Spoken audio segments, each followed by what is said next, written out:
And welcome, ladies and gentlemen, to the Monastery, the open bar of the internet, the world's greatest shit show, and the place where we, the good brothers and sisters of this most holy of temples, seek enlightenment through the drunkest, craziest, and most batshit ways possible. I am your one and only gaming monk, better known as Mildra, and with me, I have a newcomer into the temple. Great creator of Shadowlight and Personae and some of its associated materials, the head honcho behind Craig Halter Games, Mr. Craig Halter himself. Thank you. How are you doing tonight? I'm doing just fine, thank you. How are you? I am doing good. Thank you for braving time zone hell to venture all the way to my monastery. And if you don't mind me, just a small point of order. It's Hatler, not Halter. Like a hat you wear on your head. Mm-hmm. Yeah, that's all. I figured I'd just get that out of the way.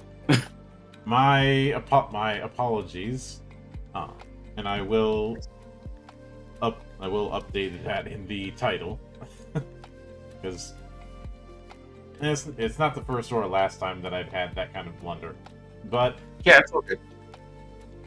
So, with that said, one of the traditions around here is opening with the humble beginnings, in a sense. Okay, sure. So, walk me through your first introduction to role-playing games and what made it stick.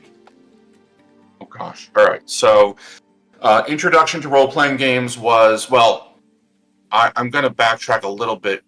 Introduction to D&D was two things. Was the Saturday morning cartoon in the 80s, because I watched that long before I ever actually played the tabletop game.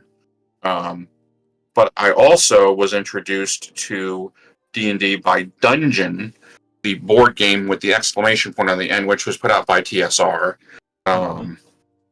And so that was in my, elementary school, but I didn't start playing the tabletop game until middle school. So we're talking about 7th or 8th grade and age 12 or so, early 90s, 90, 91, 92. What's caused it to stick? When I was playing in middle school, we really didn't know what we were doing. We were mostly just goofing off, I would say.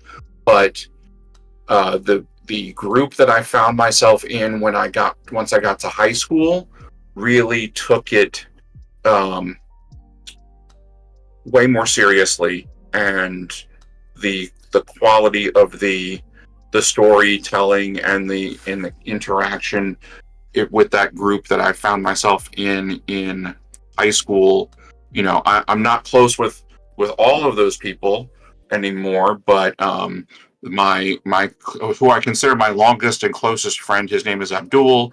He still lives in northern New Jersey, which is where I grew up.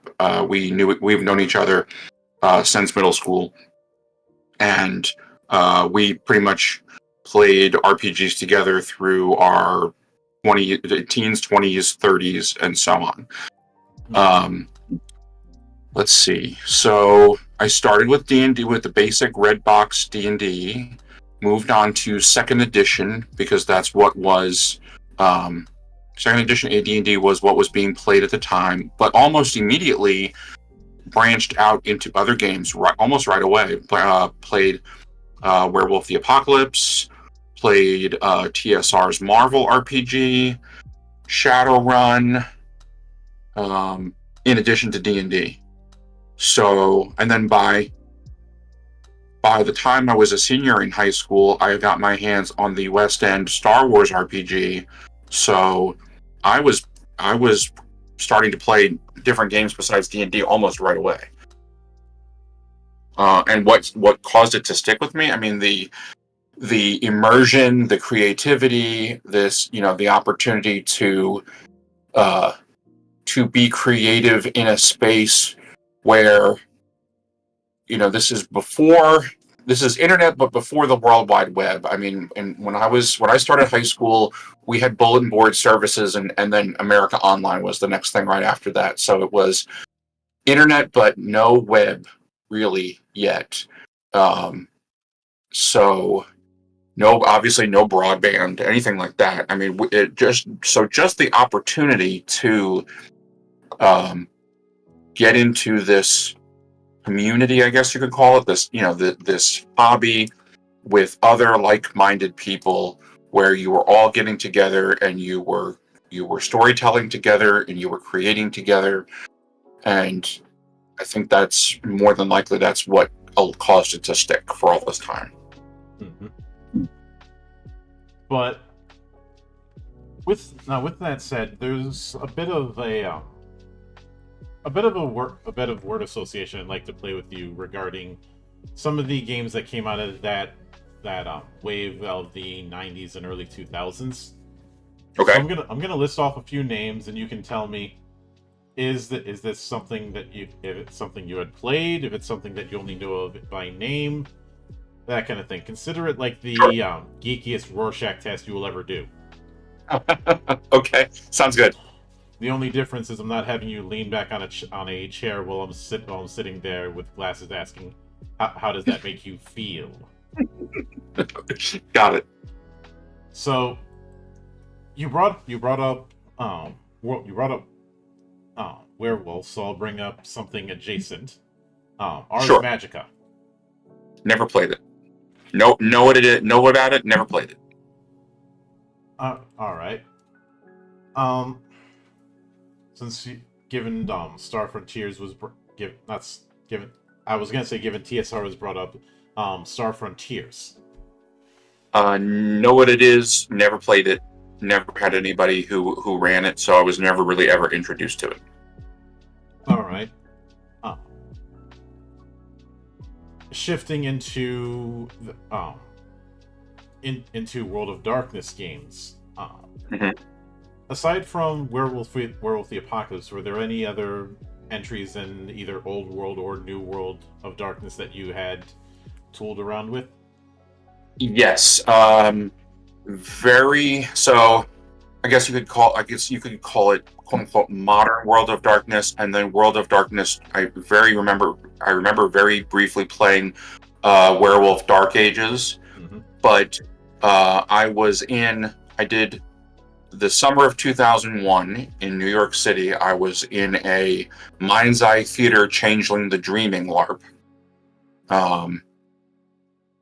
And then later that year, and so later into 2001, beginning of 2002, I was in a quote-unquote all creatures World of Darkness game, where I played a Garou, somebody else played a Bastet, somebody else played a Kith, or whatever the changeling types are. Mm-hmm. I can't remember what they're called, but and so that's pretty much my experience with World of Darkness. Now, it's not necessarily much later I was introduced to White Wolf's other line, which was the Aeon Trinity line, because in 2001 I was introduced to Adventure, which was the pulp era 1920s two-fisted tails type game that went along with Aberrant and Aeon. Well, it's called Aeon now, but at the time it was called Trinity. Yeah, it had to be called Trinity because MTV threw a fit. Yes. Even though Aeon Flux and Aeon have nothing in common except for the name. Right. Exactly. But I never played. I never played any vampire. I was surrounded by people that played plenty of vampire. Never played hunter or mummy or pretty much any of the other. So besides primarily Werewolf and Changeling, that was my primary World of Darkness avenues. Yeah, I can get that.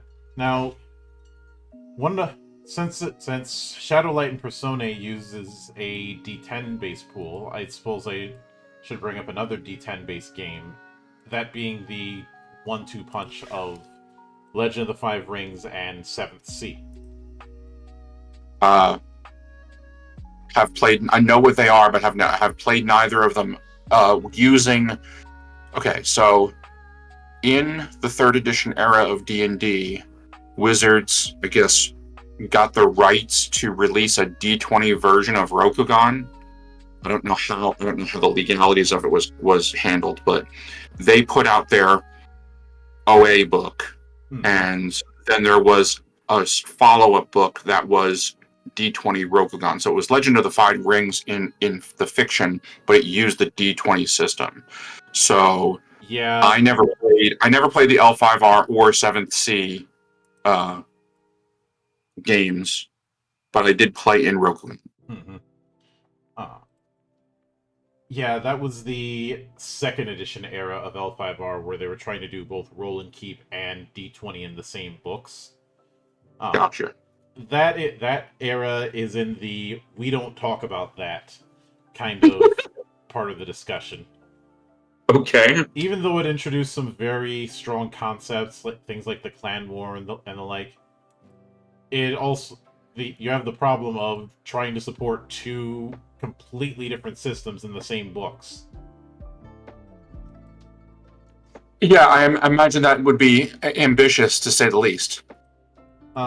So it's also a bit confusing, since you essentially having to write twice as much as you normally would.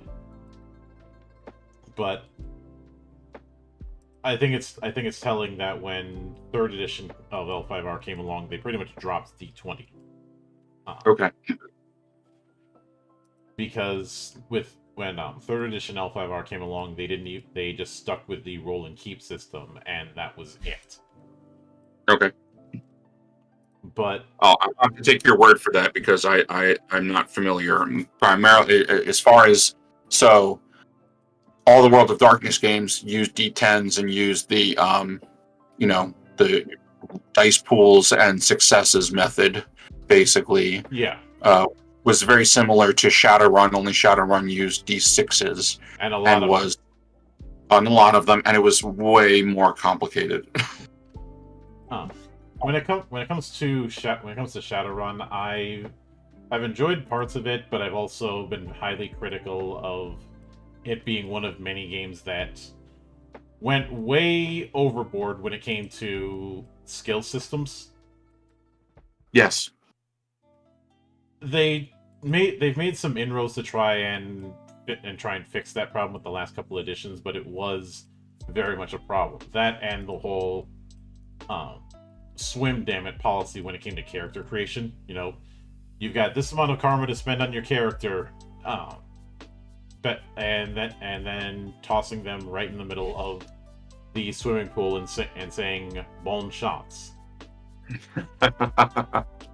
Yes, and having to figure out your essence, and making sure that you don't buy so much cyberware that you're basically two neurons away from basically being a robot. Mm-hmm. Yeah. So I love the fiction of Shadowrun, but never really liked the rules. 6th edition, even as controversial as it is to some parts of the fan base, I think you'd have an easier time with, because it is trimming a lot of the fat. Okay. That and doubling down on the edge mechanic as a kind of momentum system. Okay. But now with Shadowlight and Personae, how did the initial concept of that come about? Was it just you house ruling your way into making your own system, or was there a different approach? It was. So this was circa 2007, So it was on the heels of Wizard of the Coast announcing 4th edition. So I had been involved with my RPG group in New Jersey. We were in the process of writing an original, what we wanted to be a 3.5 OGL fantasy setting, you know, with using the 3.5 OGL rules. And Wizard of the Coast said, "Okay, guess what? We're putting out 4th edition, and we're going in a whole entirely different direction. And we're not going to make the license open as the OGL is." And we all looked at each other and said, "Well, if we're spending all this time making content, then why are we doing it with a system that is basically being, taken out that isn't our own?" So we're going to write this content, we're going to create this setting, and we're going to now create our own system in order to be able to support it. Now that journey has evolved and it has expanded, and I've expanded it because I've always played games other than D&D-esque fantasy. And so I started to get to the point where I was like, well, I'd like to see these rules used for sci-fi, space opera, cyberpunk, a la, and I hate to make the connection, but a universal system like GURPS or like Fate, because invariably somebody will come along and look at Shadowlight and Persona and say, "Oh, this is a great game; it can do anything," and I'm all like, "No, that's one of the great lies that is told is the idea that a given game, whether it be a universalist game or otherwise, can run anything, or rather can run everything. Even in something like GURPS, is it possible that you could run anything in GURPS? Yes, but it's also misleading to say that on its face, because the GM is still going to have to do a lot of work and is going to have to be a lot more hands-on than they might have been in a game with a more directed experience. Stuff like Savage Worlds is great, but it's very much leans into that fast pulpy kind of style, which is why stuff like Rifts or Solomon Kane or Conan are natural fits for Savage Worlds. Same with like Deadlands, which isn't too far removed from a dime novel. A very weird dime novel, but a dime novel nonetheless. Right. Stuff like Hero System can run anything, but you have the same problem you're going to have with GURPS. And of course, anyone trying to say that you can run just about any kind of fantasy with D&D, for lack of a better term, swallowed the Kool-Aid. Yeah. Because if that was really the case, I personally would not use that analogy, knowing way more about that than I previously have. But yes, I get it. I get where you're headed with that, because I think that's what that was the marketing plan of Wizard of the Coast. It was the OGL will sell copies of the Player's Handbook, and I've always suspected the OGL was a peace offering, because of how litigious TSR was in their dying days. And it's really interesting because, you can't copyright mechanics. Mm-hmm. So it's not like TSR could ever come after anybody legally for saying, roll a 20-sided die and get under a target number and you succeed. If not, you fail. And coming up with character archetypes and calling them warrior and priest and savage instead of fighter and cleric and barbarian. I mean, there's no way that TSR ever had a leg to stand on as far as you can't copyright game mechanics. And you had RuneScape and Tunnels and Trolls and Castles and Crusades. So it's not like D&D was the only game in town. Yeah. And when the OGL fiasco happened a couple years ago, I did look into the origin point of the whole not being able to copyright mechanics. And it's when I look back at what TSR was doing, I think it was well, a big part of it I'd say was Lorraine Williams being an idiot, but that's the most uncontroversial thing I will say on this channel. Okay. I'll take your word for that because I don't have enough information to comment either way. So Lorraine Williams was the person who who's been has gotten the reputation of running TSR into the ground because of her irresponsible decisions. Okay, gotcha. She is. There's plenty of stories that have been relayed about her. Chief among them, the fact that she apparently banned play testing on company grounds. Okay, that's weird. For a game company, or pushing for a Buck Rogers RPG that nobody asked for. Okay. Because who the hell was going to know who Buck Rogers was in 1986?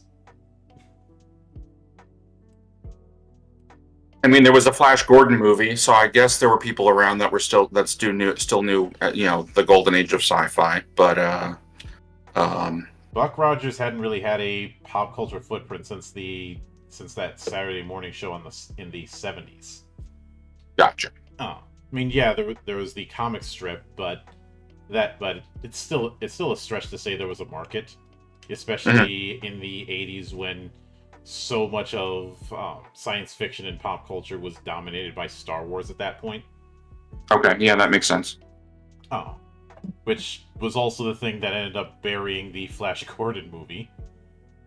Well, that and Dino De Laurentiis being cheap, but Dino De Laurentiis is notorious for his cheapness. Gotcha. Him and Roger Corman were both cheapskates. But given that, that's where things get a bit amusing, because Shadowlight and Personae, you're not. Would it be correct of me to say that this is not trying to be universal, but focused more on a particular theme, which you do establish in like page 4 of the base game? Yes, and that theme has I would say so. The game went through development starting, like I said, roughly 2007, 2008, and we play tested extensively within my group in New Jersey, and like I said, kind of the journey meandered, and sometimes it went back on the shelf, and sometimes it got picked up back up again, and that kind of went on and off. And there were many years where I didn't do anything with it. In fact, I lived in Connecticut for 4 years, and I used the Shadowlight lore to run a 5th edition D&D campaign. So, in 2022, it's where I kind of decided, okay, you know what, I want to be able to have a project that I'm going to commit to, that I'm going to get myself out there. Because of the pandemic, I was really leaning on Twitter at the time as the primary social media outlet for the TTRPG community. And so I said, you know what, I want to get myself out there, and this is how I'm going to do it. So I took it off the shelf. I started polishing it up. And so I've done more extensive development work on it in the last 2 to 3 years than I have in the last 17 or 18, which is how long it is when it first came out. For when we first started the project. But to try and find my way back to your original question.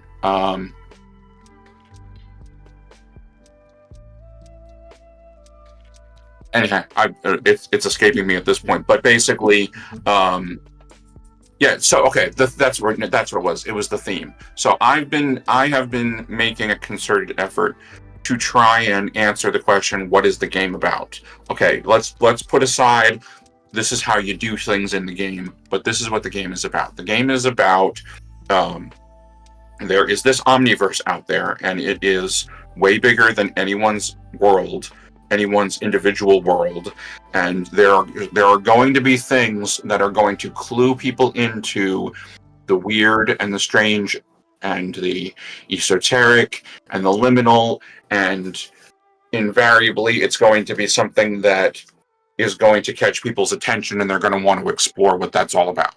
And it can be something drastic, like you're in some small backwater town somewhere in Middle America, and a UFO lands in your backyard, or it could be, the as far as the possible setups are concerned. That's where I wanted it to be the most open-ended. I was introduced at an early age to Twilight Zone, and Twilight Zone has always stuck with me as far as a medium and a vehicle for storytelling. So I wanted the flexibility to say, okay, in our episode, this is our group, this is our episode, what is our game going to look like? Is it going to be high tech? Is it going to be spacefaring? Is it going to be Western? Is it going to be, modern day? And then what's the hook going to be? What's the weird thing going to be? So I've run demos, I've run actual plays, I've run a few actual plays online, and each one of them has had a sort of different opening setup. So I did one, for Lost Guide Games, the opening setup was sort of a Western feel, not necessarily set in the real world, but having the idea of being on the frontier of civilization. And out in the wilderness, there were rumors that something crashed, fell out of the sky, and it turned out that it was a spaceship. And so it was the local people that only ever knew their little world, all of a sudden finding something coming from outer space and opening up their worldview. So if you look at my media inspiration, Twilight Zone is pretty much at the top, and the whole concept of anthology storytelling is pretty much at the top of what inspired me the most. Mm-hmm. I can certainly get that, and that's why I said that it seems to be more about a particular vibe, a particular theme, rather than Yes. a setting or the like. And something I've stated in other videos is that you can either be focused on a setting, focused on a vibe or whatnot, or be agnostic. You can't be both. Not without being a worst of both worlds. I've used D&D as kind of my whipping boy of what happens when you try and do both at the same time. Right. That, just using 3rd edition as an example, because I did hear it back then too. I would always respond, if that's really the case, why do exotic weapons exist? Well, I mean, they have always tried to very, in a sort of left-handed, backhanded way, they tried to introduce fantasy elements from all different types of cultures, not just Western European. So, yeah, but if I was running a Indian themed game, would a Qatar really be that exotic? that's true. You have a very good point. Yes. That's kind of what I'm getting at. The weapons that would be considered common, you go with a different cultural basis, aren't as much. A katana would be uncommon or unusual in what's considered this standard fantasy setting. But if I'm running Rokugan, they're going to be all over the damn place. Correct. Yes. That's that, and you make a very good point. It's something that honestly, when it came to the whole idea of exotic weapons, I think you have to really. It's the sort of thing like I'm trying to, for example, okay, you sit down to play D&D with a group for the first time, and okay, what are everybody's species or everybody's ancestry is going to be, and you get around to there's that list of the uncommon species or the uncommon ancestries, and it's like, well, should it not matter what world or what setting you're playing in, whether it's Dragonlance or Forgotten Realms or Greyhawk or whatever. Mm-hmm. You get to Spelljammer, and it's, well, I mean, Gith are a dime a dozen, but they shouldn't be a dime a dozen in Greyhawk. Yeah, I think a workaround when it comes to that sort of thing is having it that instead of them being more unusual, more uncommon, that instead that the skill floor for playing as one of them is a bit higher. Yeah, I mean, then I mean, I don't know. You start to get into, well, what skill are we talking about? Like, are we talking about the ability to portray, like to play act? Are we talking about, That in this case, the disadvantages in the crunch would require a bit more system mastery than the others. Is kind of right. what I mean by that. Because okay, so yeah, I see what you mean.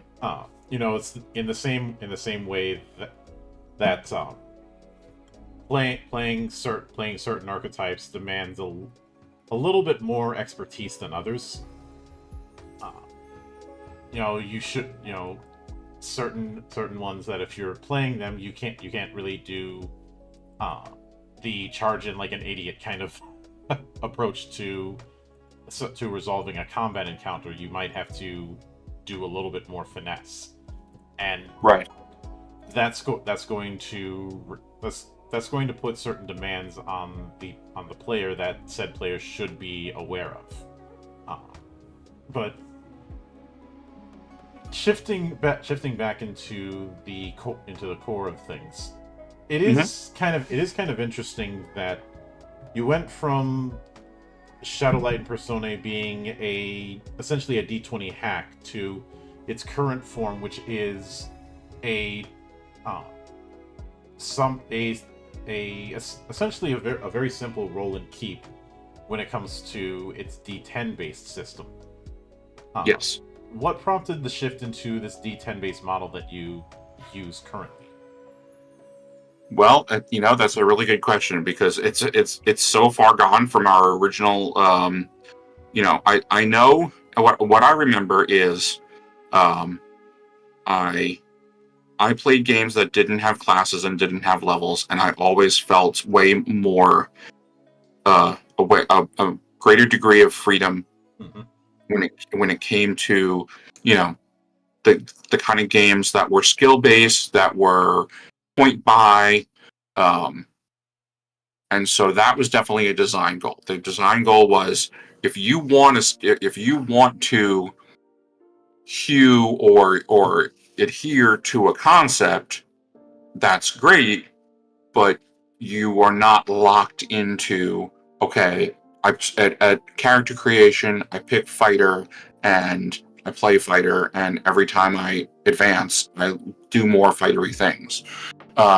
I always, the D6, the West End Games D6 system for Star Wars is probably, not only is it one of my favorites of all time, but it's also one that I could run in my sleep. I could run it without any books. I could tell you right now how you would make a character. And I wanted that degree of flexibility. So I wanted, you have a concept, okay, but you don't have to be straitjacketed into that concept. Now, as far as the dice, D10s, it's a scale of 1 to 10. I also definitely wanted a distribution, from a probability standpoint. I wanted a method that gave you more of a curve rather than a linear progression.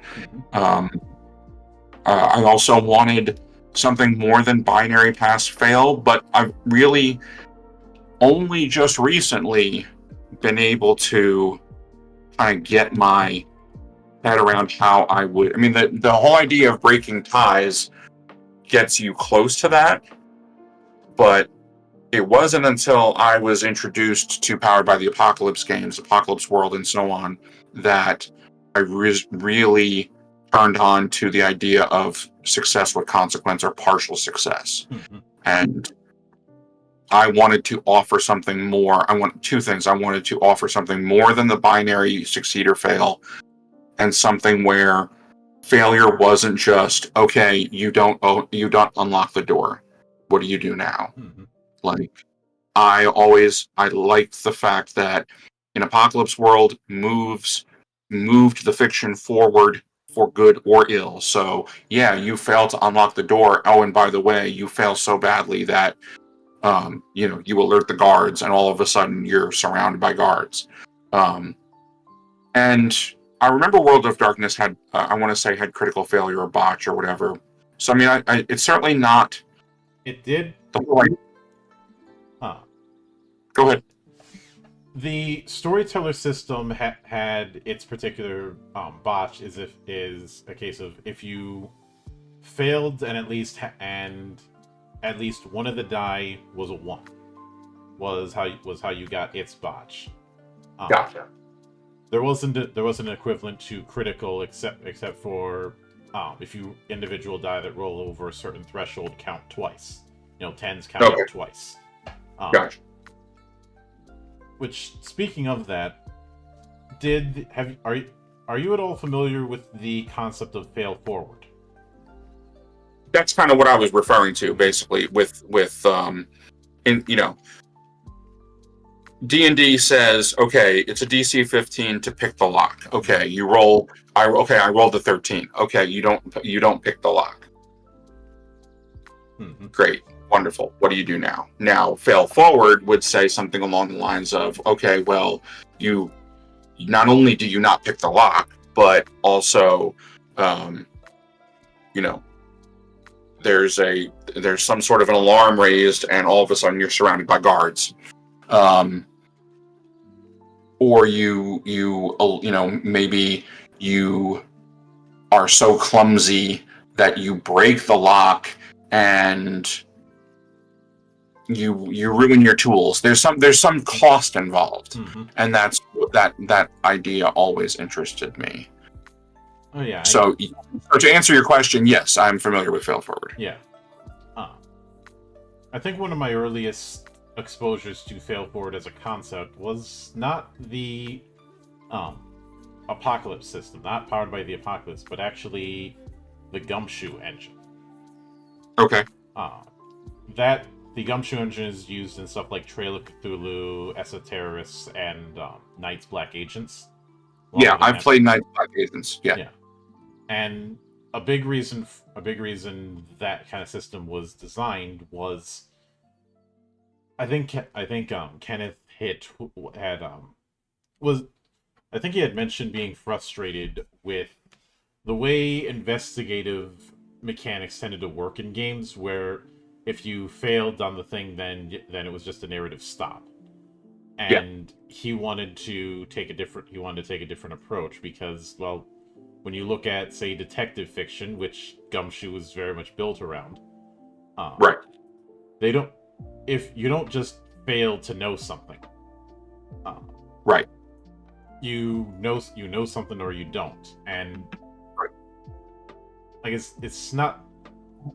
That's all. I think that's part of why knowledge skills have always been kind of weird, and you do have an equivalent of knowledge in terms of some of the spheres aspects within Shadowlight and Personae. Yes. I'm guessing it was for that similar reason, that it's kind of odd to roll to see if you know something.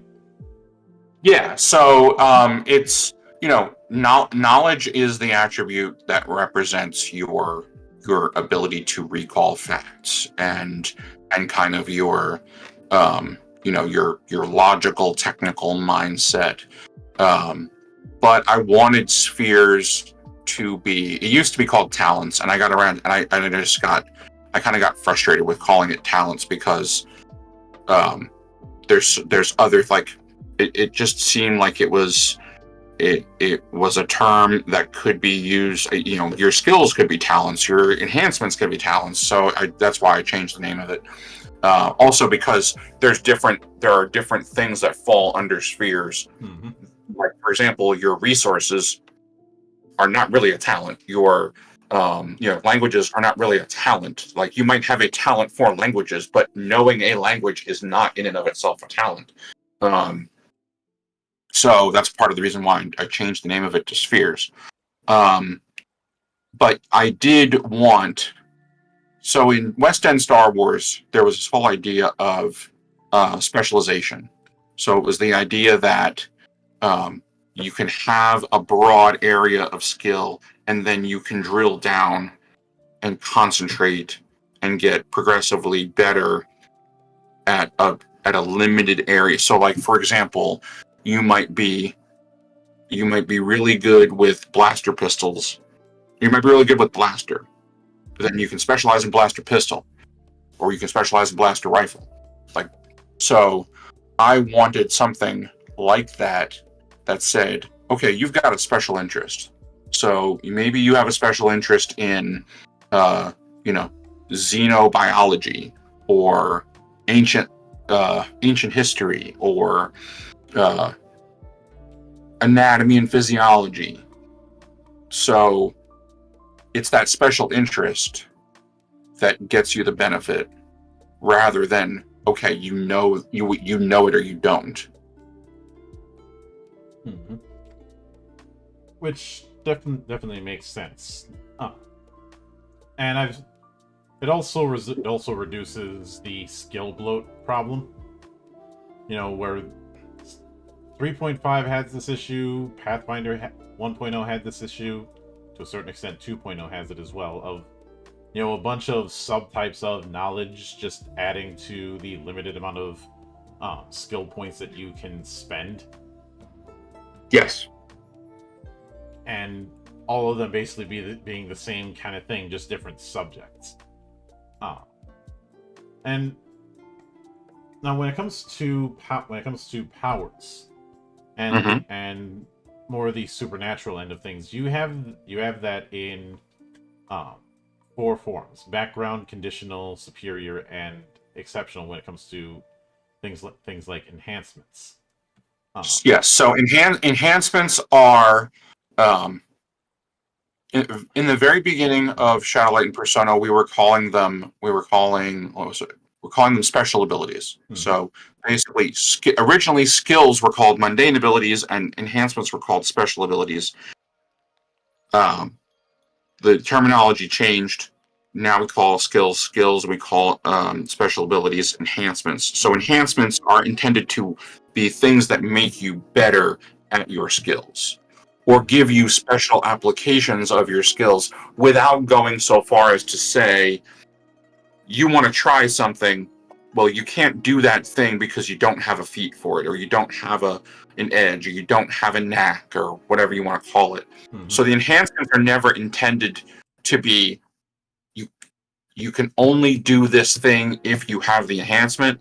The enhancements always, you're better at doing this thing. So when you do this thing, roll an extra die. When you do this thing, re-roll a die. When you do this thing, use criticals that you've banked to get some sort of extra special effect. Mm-hmm. Now, as far as that's all. That would all be, for lack of a better word, mundane, meaning not supernatural. Mm-hmm. Supernatural falls under the realm of. They used to be called powers, but somebody very kindly pointed out to me that I was overusing the word power.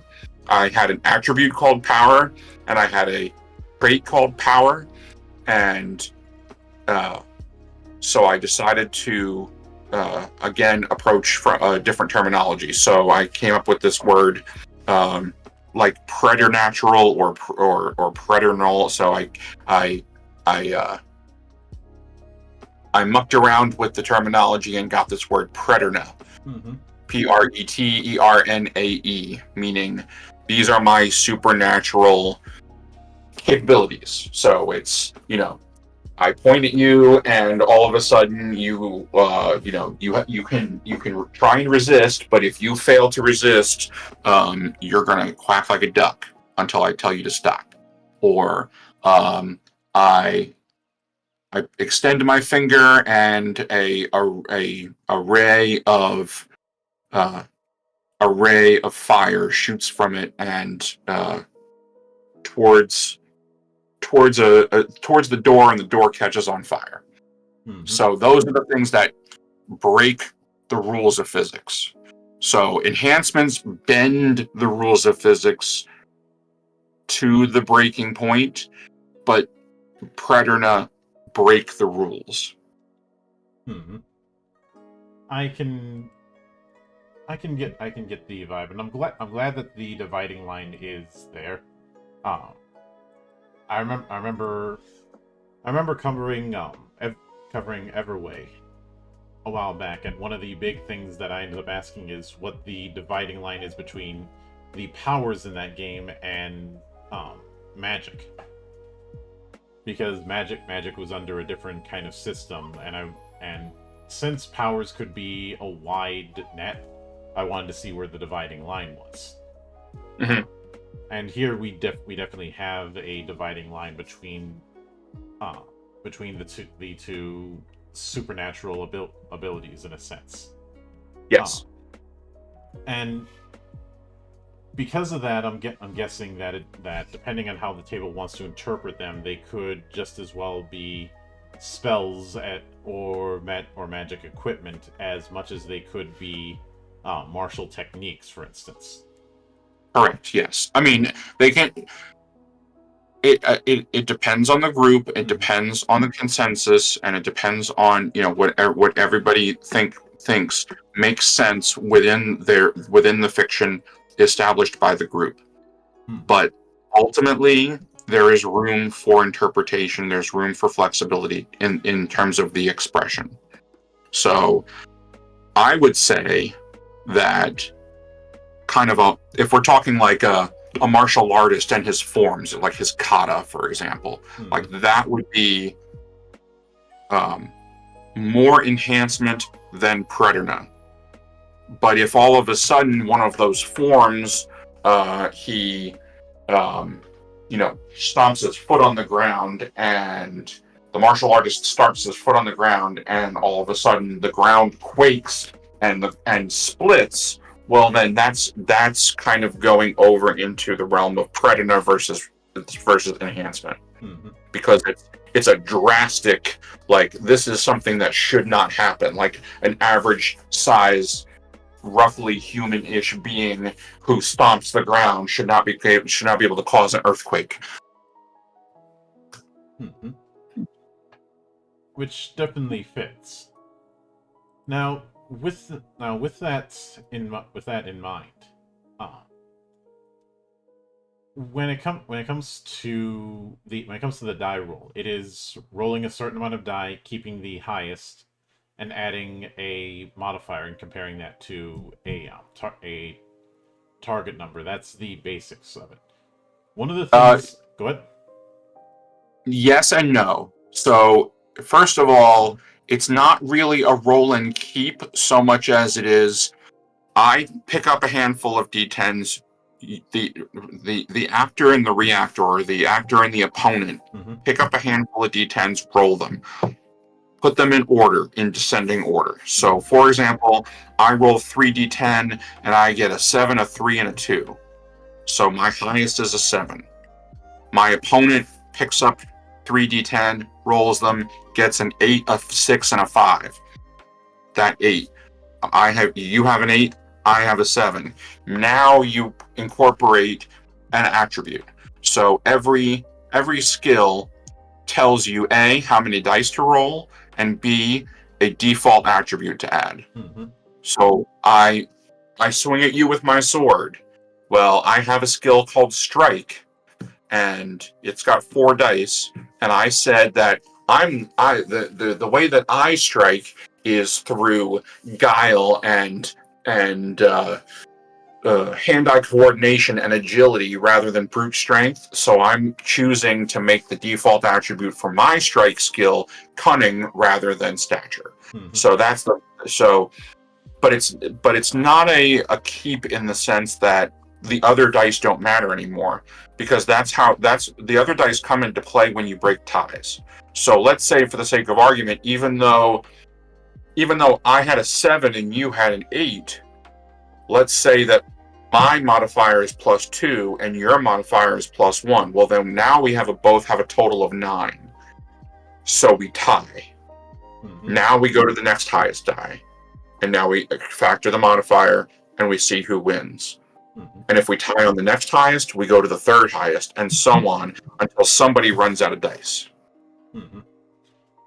In So playtesting, have ties been frequent? I would say they are more common as play progresses. When play starts out, ties are not as frequent, but as modifiers get higher, people's attributes get better, ties wind up to become more frequent. Hmm. Now, granted, that's purely anecdotal, though. That I don't have a lot of empirical data to support that. I did recently start to think about how I would kind of how I could, because of that. That's the second thing that I wanted to address. There is no target number per se. Every challenge is opposed. Mhm. So it's important to me as a design goal to see that we only pick up dice when there is some sort of opposition. Now, that opposition could be from it could be from a person, or it could be from something that is, and this is where we start to get into a little loosey-goosey meta abstraction territory, but that source of opposition could be significant enough where it's not necessarily a person, but it is relevant enough in terms of the fiction that it warrants having its own stats. Mm-hmm. Yeah, I could certainly get that. But there is no target number per se. Yeah. All the rolls are opposed. Yeah. Now, with that in mind, what would be some of your future plans for Shadowlight and Personae? So my biggest achievement, I would say my biggest accomplishment is that the basic game as it is available now on my itch page is like 99% what I would consider to be a finished product. Mm-hmm. So my next step would be, I really would like to have what I'm calling the core guide. And I would like the core guide to be a combination both of the full Shadowlight lore, the meta setting, the full Persona SRD, and then start to bring in embellishments. So I am in the very early stages of trying to come up with a solo game that will help people learn how to play.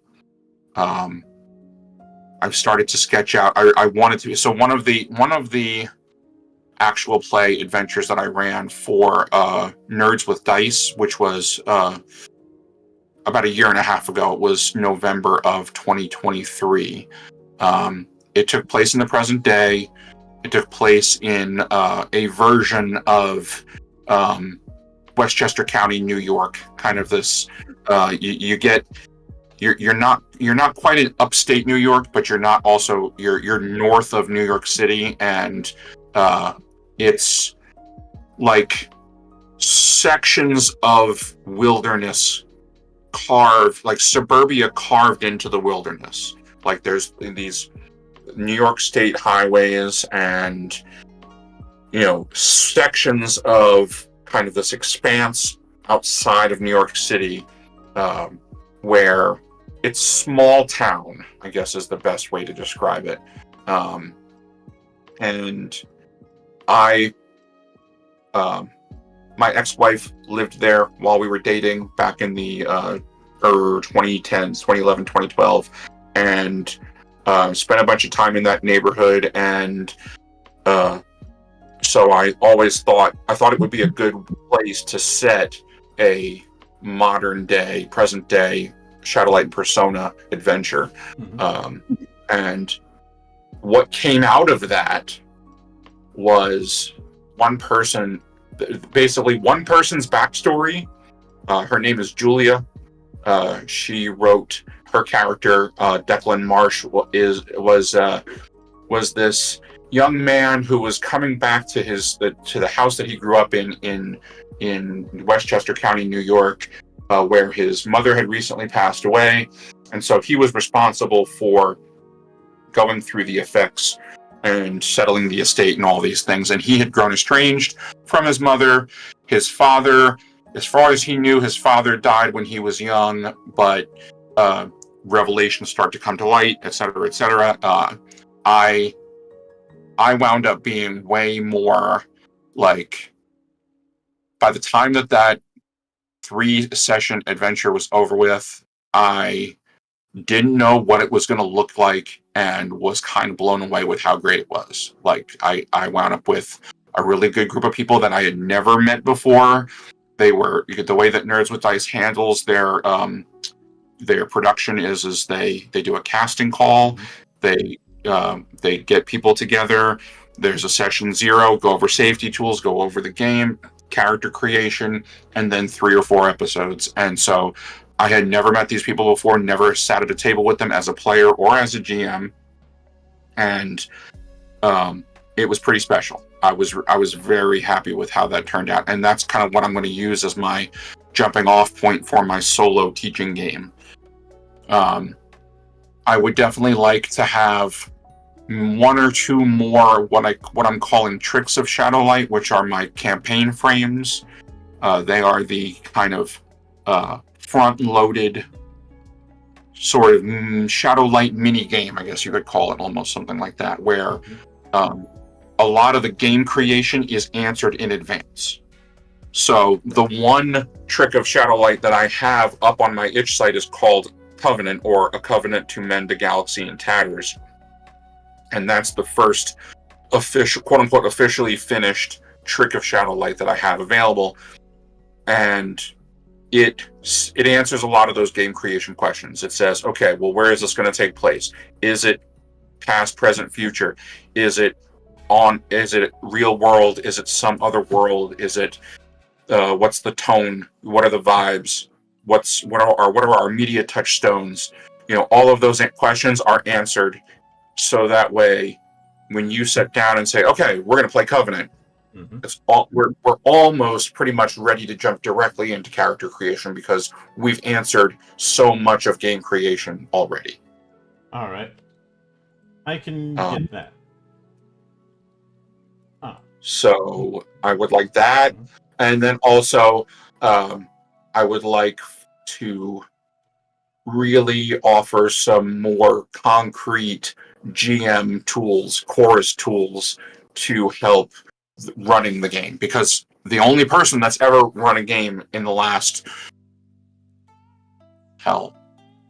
10 years, let's see, probably even more than that, has been me. When we first started writing it, everybody in the group ran it at some point or another, but I've been the only one running it more recently, and I feel like so much of it lives inside my own head that I want to be able to be able to encourage people to run the game that are not me, give people tools to say, hey, here's I want the barrier to entry to be lower. I want the learning curve, not only to play it, but to run it to be lower, so that way it will entice people. People will be more inclined to want to run it. Yeah, I gotcha. And I'll definitely look forward to seeing how that kind of thing develops. But with that... Me too. Yeah. With that said, I do want to sincerely thank you for taking the time out of your schedule to come all the way to my monastery and enjoy the madness that happens here. And well, as I said to you before we went live, I said you and I had not really interacted before you put out the call to me, and I consider myself very fortunate that you did. I most of the time I find myself on the other side of it, basically going to people that have podcasts and saying, hey, would you be interested in having me on as a guest? So I consider I'm very flattered and honored that you reached out to me, and I'm incredibly fortunate for the opportunity to be able to have the space to talk about my game. Mm-hmm. And anytime you see fit to return, whether it's to discuss more of it or just to laugh at someone getting screwed over by the dice gods, because the dice gods are equal opportunity haters. Oh yes. Oh, it doesn't matter what the game is. It doesn't. The dice giveth and the dice taketh away. Mm-hmm. The door is always open. As I often say around here, drinking is not mandatory, but it is encouraged.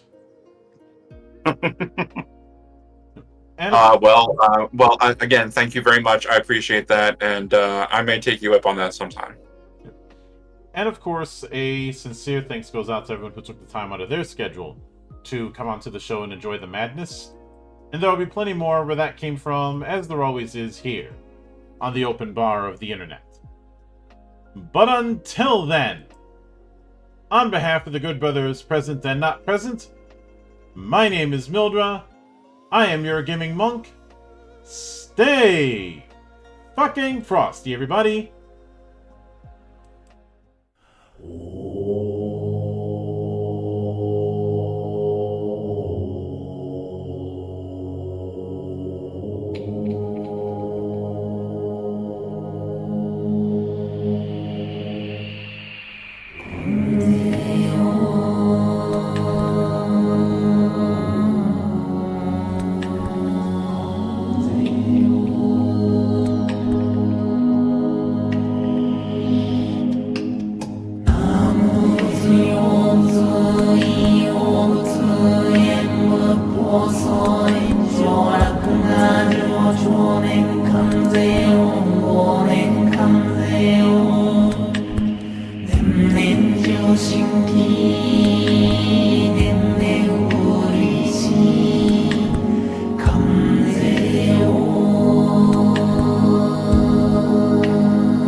Joy, joy,